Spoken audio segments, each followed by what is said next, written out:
Well, California kids have been out of school for months now, and the coronavirus leaving many questions up in the air for students and teachers.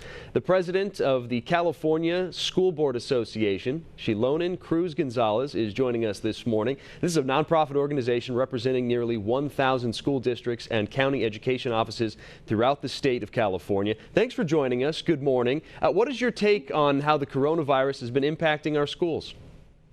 Well, it's had a very clear impact, right? I mean, if you think about practically overnight, we shut schools across California and asked all of our teachers to switch from teaching in classrooms to now trying to teach over computers.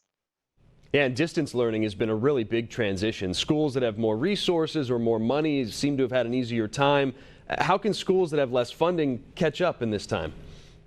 You know, it's really interesting. Actually, I think that the biggest factor was how far districts had implemented technology, like either one-to-one devices for students or had been trying to go sort of using online systems to do their grading. I think it actually turns out that districts that had been integrating some of these pieces in just their ongoing education have been able to make an easier transition. But to your point, right, I think funding is a key issue, right? We need to make sure that not only do kids have the devices in their hands, but they have internet access so that we can ensure that every kid is accessing school.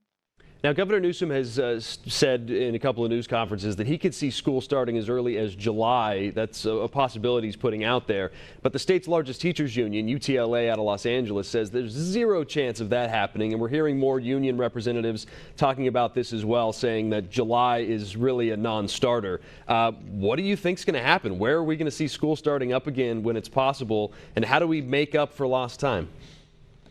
So I think like many people across California, I was a little blindsided when we all heard maybe starting in July. I think the most important thing is that where there's thoughtful planning to think about when is the best time to come back to make sure that we can ensure the safety of everyone, our students, our employees, our communities.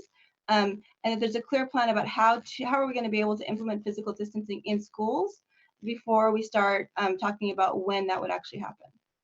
Well, thank you so much for joining us this morning. I think it answered a couple of good questions. A lot of people are just curious what's going to be happening over the next weeks and months here as we eventually get students back into classrooms, and they're doing all this distance learning right now. So thank you so much for joining us, Ms. Cruz Gonzalez. We appreciate it. Thank you.